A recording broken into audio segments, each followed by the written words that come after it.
নাহনু আকরাবু ইলাইহি মিন হাবলিল ওয়ারিদ।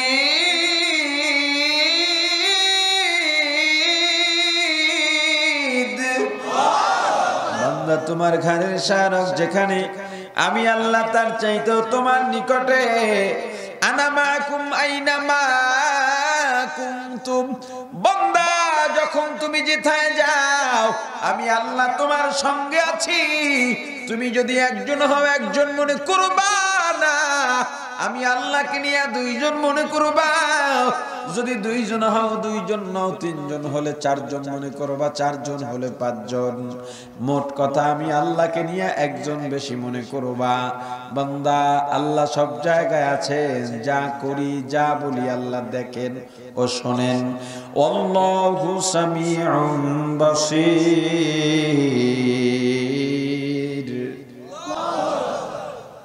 চোর চুরি করার জন্য রওনা হয়, অন্ধকার রাত, কেউ নাই, চুরির মাল সামনে আছে, চাইলেই সেই মাল চুরি করে বিক্রি করে টাকা পকেটে ঢুকাইতে পারে। চুরির অপরাধ গায়ে লাগবে না, চুরির অপবাদ গায়ে লাগবে না।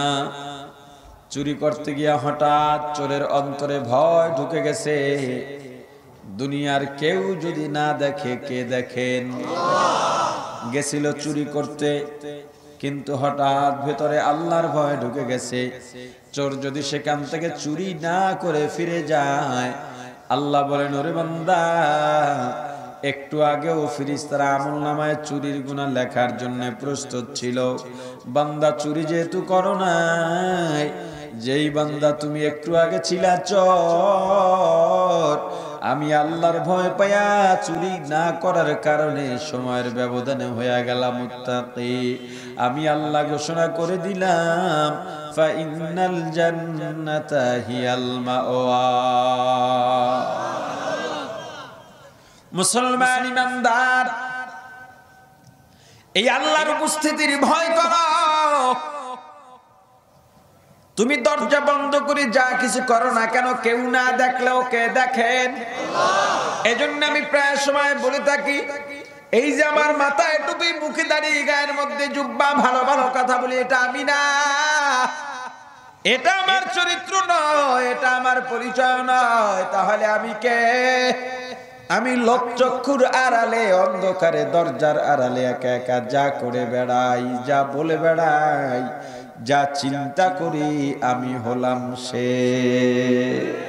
এজন্য সবাই পড়েন, ইন্না আ'তাইনাকাল কাউসার ফাসাল্লি লিরাব্বিকা ওয়ানহার ইন্না শানিআকা হুয়াল আবতার।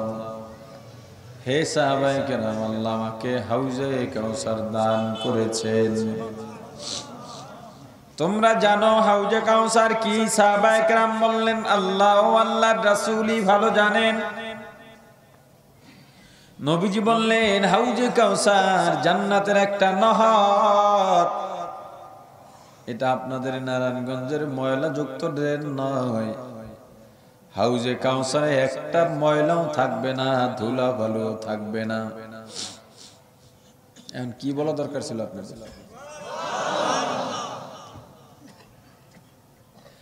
হাউজে কাউসারের তলদেশ থেকে দুই ধার হীরা জহরাত মণি মুক্তার পাথর দিয়ে বাধাই করা থাকবে।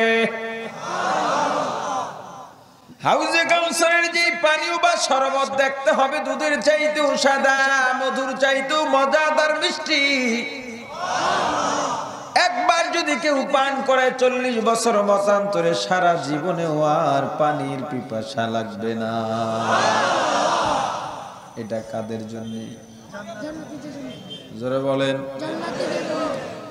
জান্নাতের সবকিছু আকর্ষণীয় হবে, উপভোগ্য হবে, আনন্দদায়ক হবে। জান্নাতে বিরক্তের কিছু থাকবে না। জান্নাতীরা জান্নাতে গিয়ে অশান্তি নামক জিনিস ভুলে যাবে। অশান্তি কি ছিল সেটাই তাদের অন্তর থেকে উঠে যাবে।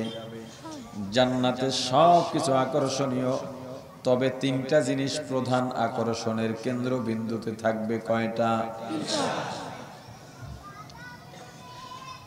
3টা আকর্ষণ মূল। এর মধ্যে একটা হলো জান্নাতীরা কিয়ামতের ময়দানে জান্নাতে বসে আল্লাহকে সরাসরি দেখতে পাবে। পূর্ণিমার চাঁদ দেখার জন্য যেমন সিরিয়াল দেওয়া লাগে না, জ্যাম লাগে না, যানজট লাগে না, যার যার জায়গা থেকে সরাসরি চাঁদ দেখতে পায়, বিঘ্নতা নাই। কিয়ামতের ময়দানে জান্নাতীরা জান্নাতে বসে তদ্রূপ ভাবে আল্লাহকে সরাসরি দেখতে পাবে। আল্লাহ কেমন, আল্লাহ দেখার মধ্যে এত মজা, এত মজা, এত আনন্দ। জান্নাতীরা আল্লাহকে দেখে আবেগ আপ্লুত হয়ে কৃতজ্ঞতায় সেজদায় পড়ে হাজার হাজার বছর বেহুশ হয়ে কাটিয়ে দেবে। জান্নাতীদের 2 নাম্বার আকর্ষণের মূল কেন্দ্রবিন্দু হলো স্বামী স্ত্রীর মিলন। এ মুসলমান ইমানদার, দুনিয়ায় যারা পরকিয়া করো, বিবাহ পূর্ব প্রেম করো, এলাকার নাম কি? সৈয়দপুরের ছেলেরা প্রেম করে না? কারা কারা প্রেম করো হাত উঠো। প্রেম করা হালাল না হারাম? জোরে। যারা দুনিয়াতে পরকিয়া করো, বিবাহ পূর্ব প্রেমে লিপ্ত হও, কিয়ামতের ময়দানে আল্লাহ জাহান্নামের রড দিয়া, জাহান্নামের আগুন দিয়া রড গরম বানায়া লজ্জাস্থানের উপরে আল্লাহ সেকা দিয়া দেবেন। তুমি কিসের জন্য পাগল কোন নাপাকের পেছনে দৌড়াও? শোনো, তোমার জন্য কি অপেক্ষা করতেছে। দুনিয়ায় সাংসারিক সময়, সাংসারিক বয়স, সংসারের বয়স 10 বছরের সংসার, 20, 30, 40 বছরের সংসার। 30 বছরের সংসারে স্বামী স্ত্রী যদি একটু তর্ক লেগে যায়, অমনি স্ত্রী বলে ফেলে, তোমার ঘরে 30 বছর কাটাইলাম, 30 ঘন্টাও শান্তি পাইলাম না। আমার ভাবে কি দেখা তোমার মতো একটা অকর্মার গলায় আমার ঝুলাই দিছে, কইতে পারি না। মূলত দেশের প্রেসিডেন্টের বউ এমনি কথা কয়। প্রেসিডেন্টের বউ প্রেসিডেন্টের অকর্ম মনে করে, আর দুনিয়া সব পুরুষ সুপুরুষ, শুধু নিজের স্বামী অকর্ম। কথা কয় না? আমি দেখা তোমার ঘরে আছি, অন্য কেউ হইলে 2 দিনও টিকতো না। পোলা মাইয়াগুলার মুখের দিকে তাকায় রইস, মরণরে ভয় পায় না এমন কেউ আসেনি? হ্যাঁ, মহিলারা মরণরে ভয় পায় না? পায়। তাহলে দেখবেন তারা কেন বলে, কথায় কথায় বলে, আল্লাহ আমার মরণ দাও। এত মানুষ মরে, আমারে কিছু হয়ে দেয় না। বোঝা গেল বিবিরা ঝগড়া লাগলে একটু অকৃতজ্ঞ হয়ে পড়ে, তবে আপনি তো নিশ্চয়ই আপনার বিবির সঙ্গে ফেরেশতার মতো আচরণ করেন। আপনার চুপচাপ কেন? হ্যাঁ, আপনি তো আরো হিংস্র হয়ে ওঠেন। আজকে সবক নিয়ে যান, মহিলাদেরকে ধমক দিয়া কথা বলবেন না। মহিলারা দুর্বল, নরম, ধমক সহ্য করতে পারে না। স্ত্রীর দিকে চোখ রায় কথা বলবেন না। হে স্বামীর দল, একবার চিন্তা করছো নি? তোমার বিবি যে তোমার ঘরে এলো, ওই মেয়েটা মা বাবার কোলে পিঠে মানুষ হয়েছে। তোমার সঙ্গে যেদিন বিয়ে হয়ে গেল, রঙিন শাড়ি পরায়া মেয়েকে সাজায় দেওয়া হলো, তুমি বারবার তারা দিতেছো, বিদায় দাও, বিদায় দাও, বিদায় দাও। কিন্তু মেয়েটা ডানে তাকায়, বামে তাকায়, শেষবারের মতো মা বাবার দোয়া নিয়ে যাবে, মা বাবার কাছে অনুমতি চাবে। কিন্তু মাও নাই, বাবাও নাই। মেয়ের খালারা খুঁজতে খুঁজতে গিয়া দেখে মা ঘরের পেছনে জঙ্গলে বসে বসে কাঁদে। বলে, বোন, মেয়েটাকে বিদায় দিয়া দাও, শেষ বেলায় বিদায় দিয়া দাও, তোমাকে খুঁজতেছি। মেয়ের মা ডাক দিয়া বলে, আমি বিদায় দিতে পারবো না, যেই মেয়েটার গায়ে একটা ফুলের টোকাও লাগতে দিই না। আজকে মেয়েটা আমার একটা অপরিচিত পরিবেশের মধ্যে যাবে, কেমন কি করবে কিচ্ছু বুঝি না। এই মেয়েকে আমি কেমনি বিদায় দেব? যাও যাও, তোমরা বিদায় দিয়ে দাও। মেয়ের চাচারা বাবাকে খুঁজতে খুঁজতে গিয়ে দেখে ঘরের রুমের দরজা বন্ধ করে কাঁদেন। বলেন, ভাই মেয়েটাকে বিদায় দিয়া দাও। বলে, ওই মেয়েকে আমি বিদায় দিতে পারবো না। সকালে বের হইতাম, গভীর রাতে বাসায় ফিরতাম, মেয়ের চেহারার দিকে তাকাইলে সারাদিনের ক্লান্ত আমার মুছে যেত। মাঝে মাঝে মেয়ের মায়ের সঙ্গে তর্ক হতো, ঝগড়া হতো, মনে হতো এখনই বিদায় দিয়া দি। কিন্তু আমার মেয়েটা যখন আব্বু বলে আমাকে জড়ায় ধরতো, তখন সব দুঃখ ভুলে আবার নতুন করে শুরু করতাম। সেই মেয়েটাকে বিদায় দেব সম্ভব নয়। মেয়েটা মা বাবাকে না পাইয়া তোমার পিছনে পিছনে রওনা হয়। মেয়েটাও কাঁদে, মা বাবাও এত মায়া। 15, 16, 17, 18 বছর পর্যন্ত যেই বাসায় থাকলেন, সেই পরিচিত বাড়ি, পরিচিত মানুষগুলো ছেড়ে তুমি একটা অপরিচিত মানুষের পেছনে পেছনে হাঁটতেছে। যত কান্নাকাটি করুক না কেন, কদম যদি বাড়ায় তোমার বাড়ির দিকেই বাড়ায়। তুমি তো শিকল দিয়াও বাঁধলা না, শুধুমাত্র কালেমার বন্ধনে তোমার পেছনে পেছনে চলে যায়। তোমার বাড়ি যাওয়ার পর যেই মেয়েটা বাবার বাড়ি থাকতে চুলার কাছে যায় নাই, হাতে গায়ে কালি লাগে নাই, ওই মেয়েটা তোমার বাড়ি গিয়া এখন চুলার কাছেই পড়ে থাকে। যেই মেয়েটা বাড়িতে থাকতে সবার আগে গোসল করে সাজগোজ করত, ওই মেয়েটা তোমার বাড়ি গিয়ে সবার শেষে সবাইকে খাওয়াইয়া গুছাইয়া আসরের পরে গোসল করতে যায়। যেই মেয়েটা বাড়ি থাকতে সবার আগে ঘুমাইতো, ওই মেয়েটা তোমার বাড়ি গিয়া সবাইকে ঘুম পাড়াইয়া সবার শেষে বিছানায় যায়। যেই মেয়েটা বাড়ি থাকতে সবার শেষে ঘুম থেকে জেগে মাকে আদেশ করতো, মা আমাকে নাস্তা দাও, ওই মেয়েটা তোমার বাড়ি গিয়া সবার আগে ঘুম থেকে জেগে সবার জন্য নাস্তা বানায়। কারণ কি জানো? শুধুমাত্র তোমার বাড়ির অপরিচিত মানুষগুলোকে আপন করার জন্যে। কিন্তু তোমার বোন, তোমার মা, তোমার বউয়ের সঙ্গে ভালো আচরণ করে নাই। সবাই তো বউ শ্বশুর শাশুড়ির খেদমতের কথা কয়, আমি একটু উল্টা ওয়াজ করে যাই। শাশুড়িরা পোলার বউ মোটে সহ্যই করতে পারে না। পুত্রবধূ কাজ করতেছে, শাশুড়ি আর ননদ বৈশা বৈশা কোন জায়গা থেকে ভুল ধরা যায় চেষ্টা করতেছে।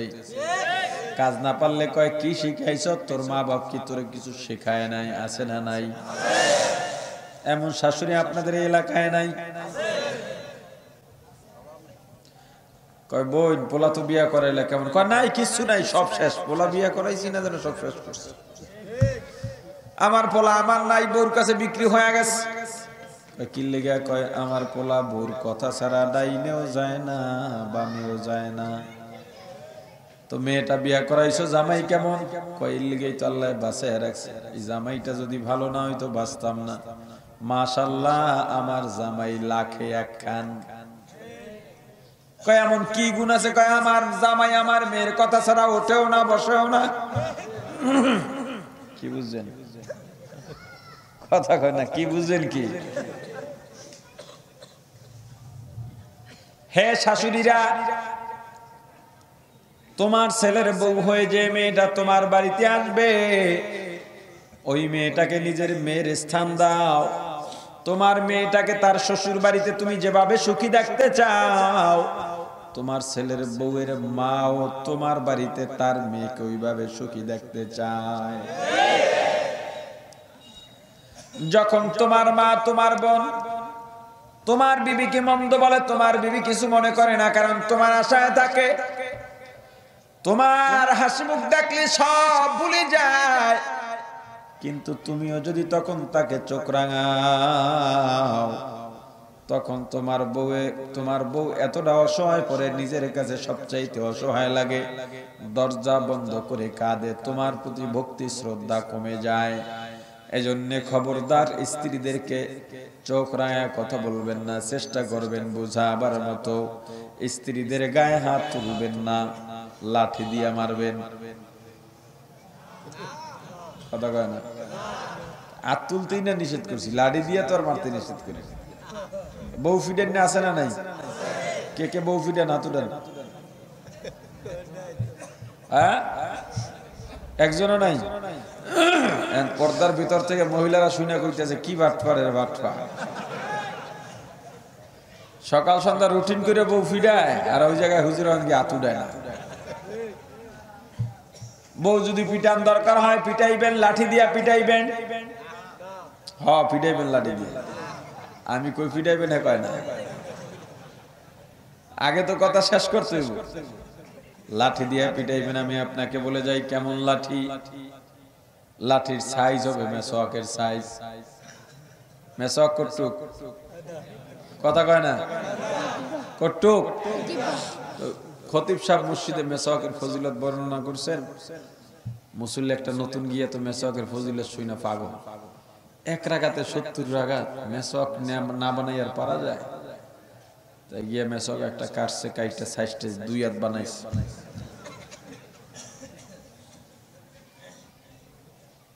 মসজিদে গেছে নামাজ পড়তে,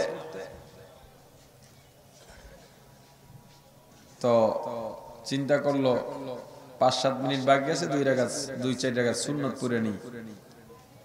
সামনে আর একজনে আবার জুমা পায় নাই, ফরজ কাজা পড়তেছে জোহরে। তো নতুন মেসওয়াক ওলা, মেসওয়াক তো 2 হাত লম্বা, নামাজে দাঁড়াইছে, বুক পকেটে মেসওয়াক লইছে। বুক পকেটে মেসওয়াক, এত বড় মেসওয়াক লইলে আরেক মাথা কই যায়? সামনের যে মুসল্লি মুরব্বী মানুষ, হেললঙ্গি পরে নামাজ পড়তেছে, উঠছে আল্লাহু আকবার কইয়া, মেসওয়াকে বাইজা বেচারার লুঙ্গি আসমানে। এত ধোয়া কিসের? দম বন্ধ হয়ে যাইতেছে, ব্যাপার কি? কয়েলের ধোয়া, এত ধোয়া না মনে হয়, এত অসুখ হয়ে যাব। মাথা রাতা ধরে গেছে সব। কিসের ধোয়া এটা? ইয়া আল্লাহ।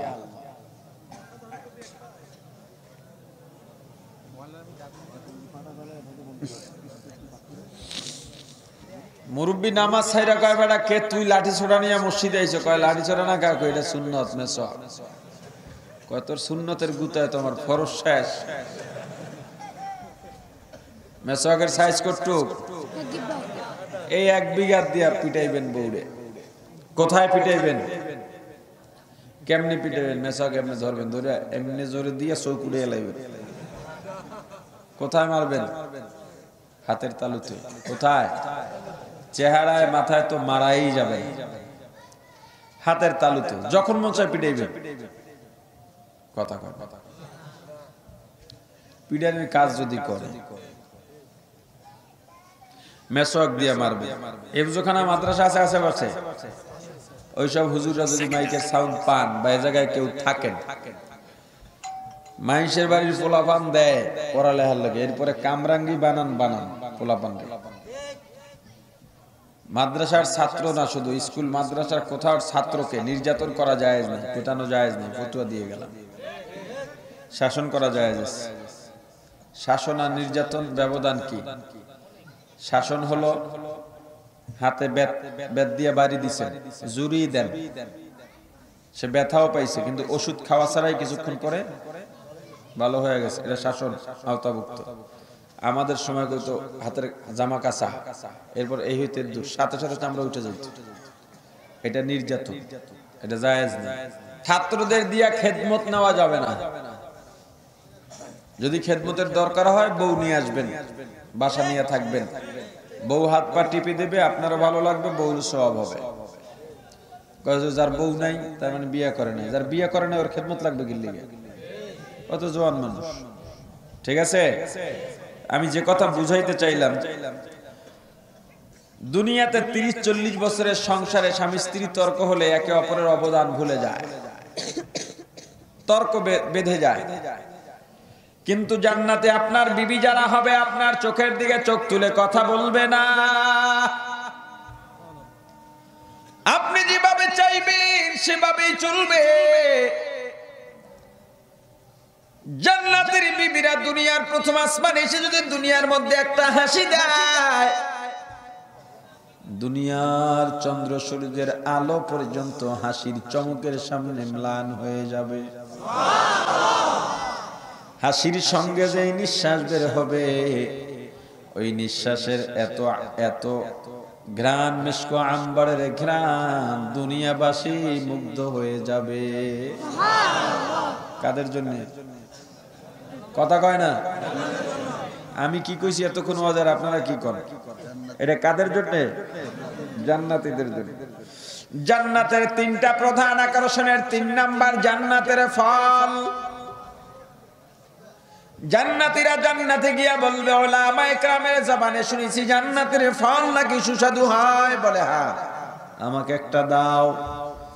ফেরেশতা এসে জান্নাতের ফল দেবে, জান্নাতি মুখে দিয়া পাগল হয়ে যাবে। এত মজা জীবনে কল্পনাও করা সম্ভব নয়। মজা পেয়ে লোভ বেড়ে যাবে। মজা পাইয়া লোভ বেড়ে যাবে। আপনি দোকানে গেছেন, ভাই 2টা পুরি দাও। পুরি দিছে মসমজে তাজা, মুখে দিয়া মজা লাগছে, 2টা খাওয়া শেষ, আরো 2টা দাও। কে মজা পাইছেন? লোভ বাড়ছে। আপনার বাসায় আপনার গিন্নি 5 পদের তরকারি রান্না করেছেন, 5টার থেকে আপনি অল্প অল্প অল্প অল্প নেওয়ার পর সর্বশেষ কয় ওই তরকারি থেকে আর একটু দাও। কি লেগে? মজা পাইছে, লোভ বাড়ছে। জান্নাতি ফলের মজা পাইয়া লোভ বেড়ে যাবে, বলবে এর চাইতে মজাদারের চাইতে মজাদার আরো আসেনি, বলে আছে, সেগুলো দাও। ফেরেশতা এসে আবার একই ফল জান্নাতের হাতে দিবে। জান্নাতি বলবে এটা তো মাত্র খাইলাম, বলবে আবার খাও। জান্নাতি একই ধরনের ফল আবার যখন মুখে দেবে, এটার স্বাদ ভিন্ন, মজা আগেরটার চাইতে আরো বেশি। এরকম একই ধরনের ফলে কমপক্ষে 40 রকম স্বাদ পাওয়া যাবে, মজা একটার থেকে আর একটা বেশি হবে। এটা কাদের জন্য? সবচেয়ে ছোট জান্নাত যে পাবে দুনিয়ার 10টার সমান। 10টা দুনিয়া যদি এক জায়গায় করা হয়, আপনাদের সৈয়দপুরের চাইতে তো ছোট হওয়ার কথা না। কটুক হবে? বিশাল কটুক, নারায়ণগঞ্জ। 10টা দুনিয়া। দুনিয়ার দখলবাজরা ভালো করে শোনো, 1-2 হাত জমির জন্য যারা পাগল, দুনিয়ার জমির জন্য তুমি পাগল হয়েছেন, সর্বোচ্চ ছোট জান্নাত তোমার জন্য আল্লাহ 10টা দুনিয়া রেখেছেন। কিসের জন্য তুমি পাগল? 2 জনের জমিন আছে পাশাপাশি, বিল্ডিং উঠাইছে, মাঝখান দিয়া রাস্তা রাখা দরকার। কে রাস্তা রাখবে? এটা নিয়ে আবার কিলাকিলি। শেষ পর্যন্ত একটু জায়গা রাখে, একটা ভ্যানও যাইতে পারে না, মুর্দারের খাট যাবে সেই জায়গাটাও থাকে না। অথচ মানুষ চলাচলের জন্য তুমি যদি 1 হাত জায়গা ছেড়ে দাও, আল্লাহ তোমার জন্য জান্নাতে আসমান সমান জায়গা ছেড়ে দেবে। এই জান্নাত চান কি চান না? জান্নাত যদি পাইতে চাই, আল্লাহ 2টা গুণ বলেছেন। 1 নাম্বার গুণ, আম্মা মান খাফা মাকাম রাব্বি, আল্লাহর সামনে উপস্থিত হওয়াকে ভয় করা অথবা আল্লাহর উপস্থিতিকে ভয় করা। যেমন কিয়ামতের ময়দানে আল্লাহর কাঠগড়ায় দাঁড়াইয়া আমার জীবনের হিসাব আমি কিভাবে দেব, এই ভয় গুনার কাজ না করা। আল্লাহ বলেন, ফাইনাল জান্নাতা হিয়াল মাওয়া, হে মুত্তাকি তোর জন্য জান্নাত হলো ঠিকানা। আর একটা আল্লাহর উপস্থিতির ভয়, দুনিয়ার সব জায়গায় আল্লাহ আছেন না নাই? আল্লাহ পয়গম্বরকে ডেকে বলেন, পয়গম্বর আপনি দুনিয়ার মানুষকে জানায় দেন, ফাইন্নী করিব,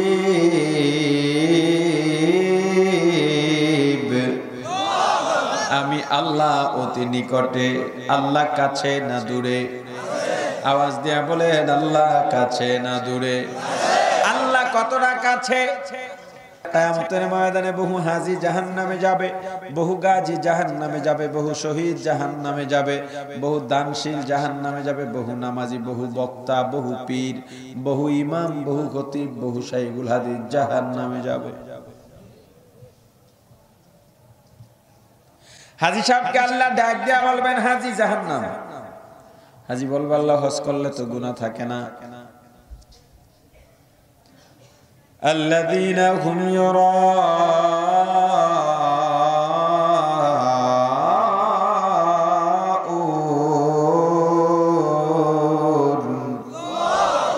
তুমি নামাজ পড়ছো, ওগুলো মানুষের দেখানোর লেগে পড়ছো।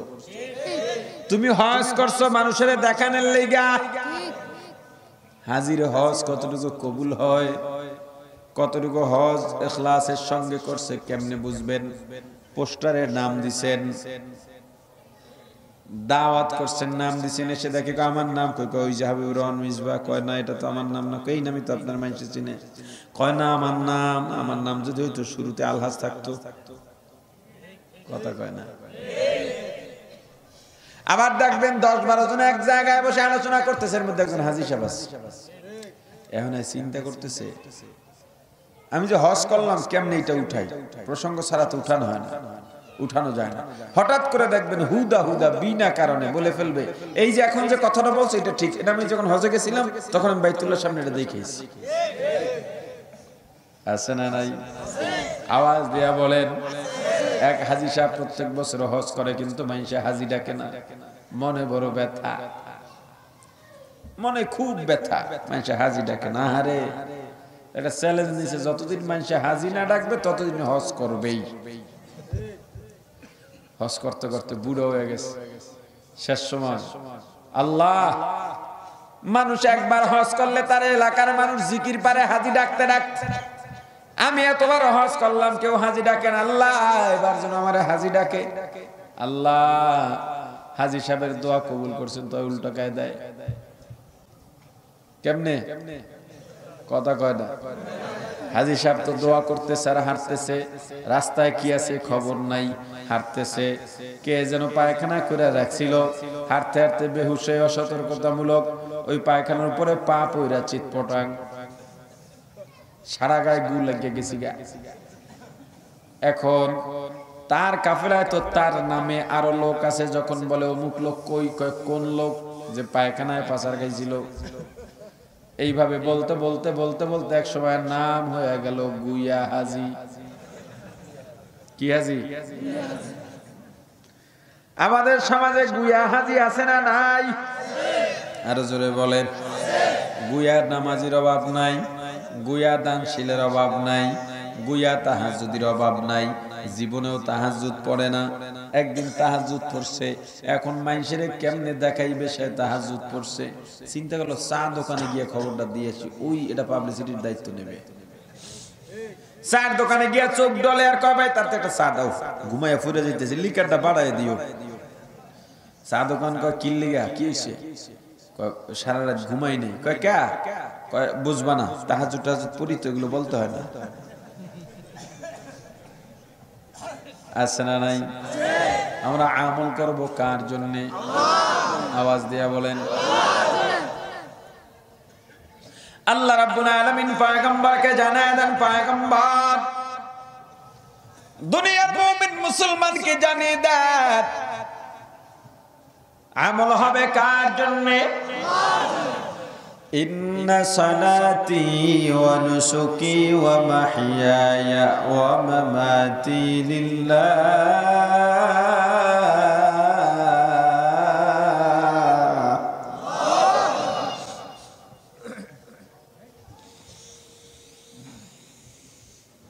ওয়া মাহইয়ায়া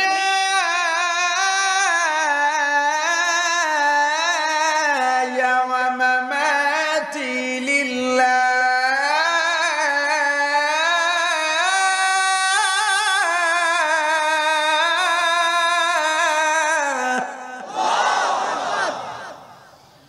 ومحياي ومماتي لله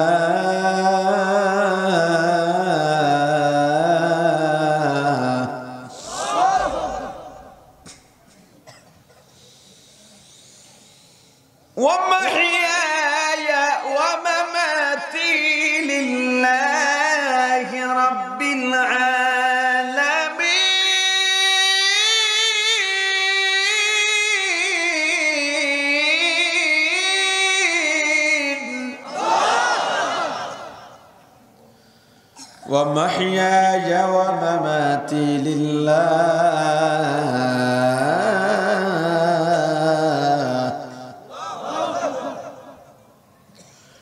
ومحياي ومماتي لله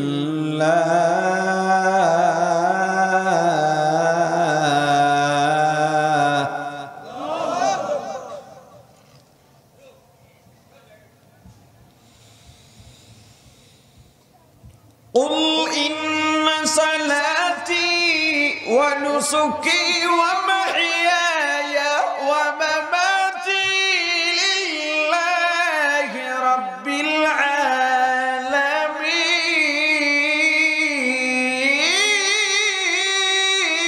العالمين مسلماني بود گردن هدان عنان خود بدسته খাজাদাদান কার জন্য করব সব আল্লাহ জানায় দেন পয়গম্বর আপনি বলে দেন মুসলমানকে কোন কাজ কার জন্য করবে মূলত কোন কাজই নিজের জন্য নয় আল্লাহ আমার জীবন আমার মনন আমার তাকওয়া আমার পরহেজগারি আমার ইবাদত আমার নামাজ আমার রোজা আমার কুরবানি আমার আয় আমার ব্যয় আমার বন্ধুত্ব আমার শত্রুতা আমার আত্মীয়তা আমার সংসার আমার ব্যবসা আমার বাণিজ্য আমার চাকরি আমার শিক্ষা আমার যোগ্যতা আমার সম্পদ আমার ঘর আমার বাড়ি আমার জীবনের যা কিছু আছে সব হবে কার জন্য